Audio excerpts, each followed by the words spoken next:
Perbuatanmu terlukiskan di dalam hatiku. Tercengang ku dibuatmu, ku kagum padamu.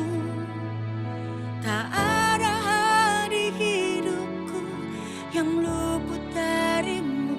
Kau indah, kau mulia, tiada sepertimu. Ku ingin hidupku menyenangkanmu. Kau terawal dan terakhir, pencipta segalanya. Seluruh bintang pun bersinar oleh ucapanmu. Engkau pun pengasihiku, penulis hidupku. Tak henti segenap nafasku menyembahmu selalu. Ku puji, ku sembah, tiada sepertimu. Ku ingin hidupku menyenangkanmu. Segala puji, segala hormat, segenap hatiku menyembahmu. Terimalah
Shalom warga kerajaan Allah, kita jumpa lagi dalam Voice of Victory di mana tema bulan ini adalah Fruitful Disciples. Kita mundur dulu sebelum lebih jauh, yaitu dalam Kejadian 1 ayat yang ke-26 di mana firman Tuhan berkata, marilah kita menjadikan manusia menurut gambar dan rupa kita. Jadi dari awalnya Tuhan itu memberikan kepada setiap kita identitas. Pegang dulu ya. Yang pertama, identitas serupa dan segambar. Kemudian Tuhan berkata lagi, lalu Allah memberkati mereka. Blessing yang kedua, di mana kata berkat itu jika diturunkan lagi menjadi kata barak, yang artinya apa? Kemanapun kita pergi, Tuhan akan menyertai dan membuat kita berhasil melaksanakan tugas yang akan diberikan. Dan yang kedua bicara barak itu adalah tudung, yaitu covering. Baru Tuhan memberikan yang ketiga, yaitu tugas. Tugasnya itu apa? Be fruitful dan multiply. Jadi dari awal memang Tuhan memberikan kita tugas, tapi memberikan kita blessing untuk kita sanggup melakukannya. Kemudian kita masuk ke dalam perjanjian baru, di mana tema bulan ini bicara tentang buah anggur. Nah, perhatikan terlebih dahulu. Setiap kali Tuhan memberikan perumpamaan untuk mengisahkan, mengajarkan suatu hal, pastinya perumpamaan tersebut berkaitan, sifat-sifatnya berkaitan dengan hal yang akan diberikan. Nah, kita perlu tahu dahulu kenapa sih kok yang dipakai itu buah anggur, pohon anggur. Nah, kita langsung aja masuk kepada proses persiapan. Dengan sifat-sifat pohon anggur, tanaman ini ditanam dengan jarak 12 kaki satu sama lain karena sulurnya tuh tumbuhnya sangat cepat, Bapak Ibu semuanya. Jika dibiarkan begitu saja, tanaman anggur akan fokus pada pertumbuhan sulur, bukan pada produksi buahnya. Jadi kenapa yang dipakai Tuhan itu adalah buah pohon anggur? Karena kita lihat pertumbuhannya sangat cepat, jadi dibuat 3,5 meter. Memang bagus karena pertumbuhannya cepat, tapi kita perlu belajar lagi, tidak seperti gandum atau sayuran lain yang menghasilkan panen dalam hitungan bulan. Kebun anggur membutuhkan kesabaran, di mana pengusahanya yaitu Allah Bapa kita itu butuh sabar, yaitu apa? Butuh waktu 3-5 tahun baru akhirnya buah pohon anggur ini diizinkan berbuah. Jadi butuh waktu, Bapak Ibu, tidak langsung begitu aja. Dalam koneksi spiritualnya apa? Tuhan lebih tertarik pada keberhasilan jangka panjang daripada penampilan jangka pendek. Kita belajar dari satu tokoh, yaitu Tuhan Yesus sendiri. Selama 33 tahun hidupnya, 3 tahun dia benar-benar terjun lapangan dan sangat berbuah lebat. Tapi masa persiapannya kita belajar yaitu panjang selama 30 tahun. Usia 5-10 tahun Yesus itu sekolah SD namanya Mikrah. Kemudian masuk di SMP namanya Mismah, yaitu usia 10-12 tahun. Selanjutnya di SMA untuk 12-19 tahun, yaitu namanya Talmud. Nah, kalau ada orang yang mau khusus ke jenjang keimamatan, maka harus masuk ke sekolah teologi. Namanya Midras kalau diturunkan menjadi madrasah ya, yaitu pada usia 20 tahun dan membutuhkan waktu 10 tahun. Sama seperti kalau kita S1, S2 dan S3 ya, baru dia layak disebut rabi. Jadi kita melihat di sini, Yesus pun yang 100% anak Allah dan 100% anak manusia, dia melakukan persiapan yang bukan main-main. Jadi kita lihat di sini ya, pohon anggur itu nggak begitu aja dibiarkan langsung berbuah, tapi butuh persiapan yang lama. Kita pun juga harus tekun dalam masa persiapan. Selanjutnya kita melihat prosesnya, yaitu pemangkasan. Ini yang nggak enak bukan? Kenapa sih harus dipangkas? Karena tanaman anggur memiliki energinya terbatas. Jika energinya tersebar kemana-mana, maka daun tuh akan lebat tapi justru akan mengurangi buahnya. Nah, ketika tunas berlebih, yaitu tunas yang berpenyakit, yang tidak produktif, tidak diinginkan dipangkas, maka sumber dayanya menjadi terkonsentrasi sehingga kualitas buahnya banyak, lebat, dan manis. Nah, kemudian kita lihat seseorang tuh dapat memiliki begitu banyak aktivitas, pekerjaan, pelayanan, bahkan sekolah Alkitab loh. Tapi gak semuanya itu berbuah, menghasilkan buah, maka seringkali Tuhan izinkan terjadinya pemangkasan di sana sini. sini.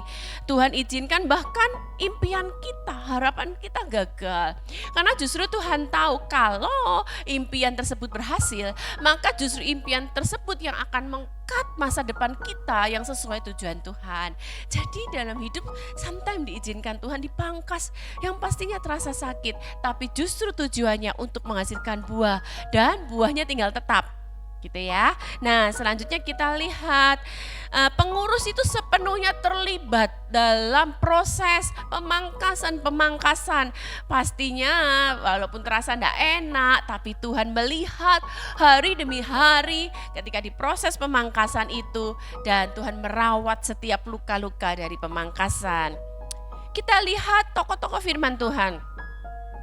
Semua yang luar biasa pasti melewati proses-proses pemangkasan. Kita lihat Yusuf, kita lihat Daud, kita lihat Hana yang menghasilkan Samuel. Bahkan kita melihat juga Nabi Yeremia, pemangkasan yang luar biasa. Dia menuliskan dalam kitabnya Ratapan, tapi semua menghasilkan buah yang luar biasa. Dan saya tutup dengan ayat yang Yohanes 15 ayat yang keempat. Di situ dikatakan, tinggallah di dalam aku. Ini yang penting kata tinggallah, abide. Remain, tetap. Makanya kalau kita naik pesawat, ketika goncang kan dikatakan remain seated, yang artinya justru dalam kondisi goncang jangan lari-lari, jangan cari pertolongan kemana-mana, remain seated, tetap tinggal, abide. Tinggallah di dalam aku dan aku di dalam kamu. Sama seperti ranting tidak dapat berbuah dari dirinya sendiri kalau ia tidak tinggal pada pokok anggur. Demikian juga kamu tidak akan berbuah jika kamu tidak tinggal di dalam aku. Nah gini Bapak Ibu semuanya, ranting itu tidak perlu bersusah payah. Aduh, dia susah payah untuk menghasilkan buah. Satu aja tugasnya ranting, yaitu abide. Misalnya ini ada sebuah pokok gitu ya, saya abide, tugasnya tinggal tetap.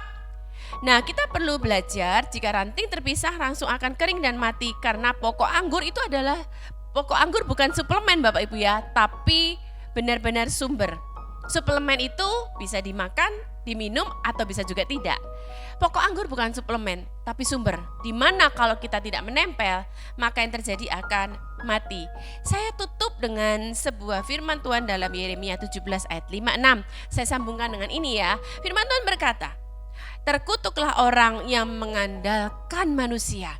Ini yang mau berusaha melepaskan diri, merasa sudah mampu, sudah bisa, sudah semua fasilitas sudah tercukupi semuanya. Dia mau melepaskan diri, tidak tinggal tetap. Firman Tuhan berkata, terkutuklah orang yang mengandalkan manusia, yang mengandalkan kekuatannya sendiri, dan yang hatinya menjauh daripada Tuhan.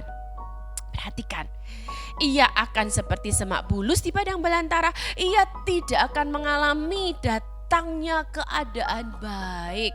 Ia akan tinggal di tanah angus, di padang gurun, di negeri padang asin yang bahkan tidak berpenduduk. Jadi pesan ini kita lihat ya, kalaupun mungkin satu titik kita sudah mulai berasa berhasil, bisa, mampu, dan mulai perlahan berpikir, oh tanpa Tuhan aku bisa. Ingat, tidak akan mengalami datangnya keadaan baik. Bahkan firman Tuhan berkata, terkutuklah orang yang mengandalkan kekuatannya sendiri. Tuhan Yesus memberkati, tetaplah tinggal dalam pokok anggur. Mari kita berdoa. Kami bersyukur Tuhan, kami mau jadi cabang-cabang yang terus abide di dalam Engkau. Karena kami sadar tanpa Engkau kami bukan hanya tidak berbuah, kami akan mati.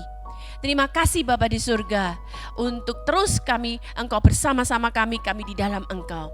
Dalam nama Yesus kami akan berbuah lebat. Amin. Tuhan Yesus memberkati.